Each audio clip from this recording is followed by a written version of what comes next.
இவருடைய ஹிஸ்டரி இருக்கு சார். இவருடைய ஹிஸ்டரியே குற்ற செயல்கள் தான் தொடர்ச்சியா.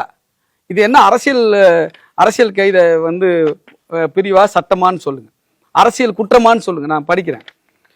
மீனம்பாக்கம் காவல் நிலைய குற்ற எண் 1784/1998 அண்டர் செக்ஷன் 392 ஆஃப் ஐபிசி 392 இந்திய தண்டனை சட்டத்தின்படி 1998 இவர் மேல வழக்கு பதிவு பண்ணியிருக்காங்க. இது 392 பிரிவு என்னன்னு நான் உங்களுக்கு படிச்சு காட்டுறேன். Section 392 of the Indian penal code prescribes the punishment for robbery.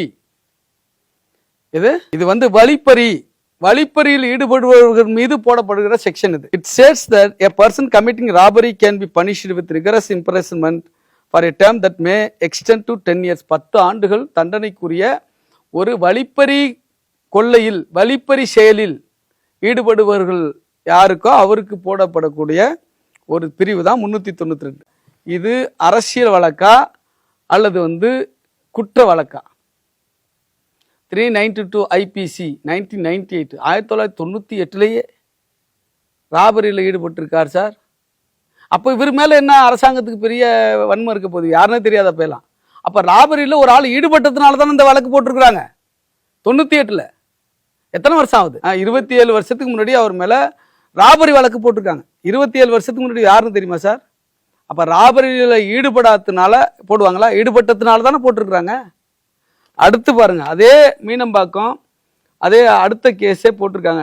1785 of 1998 அதே 98 அதிலே போட்டிருக்கிறாங்க.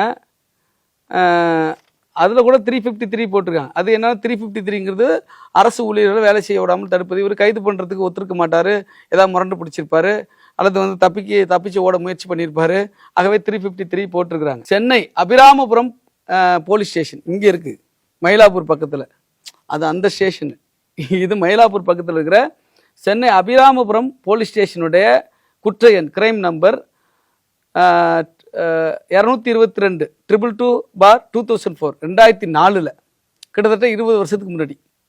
அங்கே என்ன செக்ஷன் போட்டிருக்காங்க? 363 442 442னா வீட்டுக்குள்ளே யாருக்கும் தெரியாமல் நுழைஞ்சி கொள்ளையடிக்கிறது, கண்ணமிடுதல்னு சொல்லுவாங்க தமிழில். 392 அதான் சொன்ன ராபரி வழிப்பறி.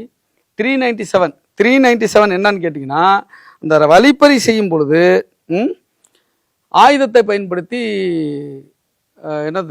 உயிருக்கு ஆபத்தான சூழலை ஏற்படுத்துது. அதாவது ஆயுதத்தை பயன்படுத்தி அட்டாக் பண்ணி பணத்தையோ நகையோ பிடுங்குறது.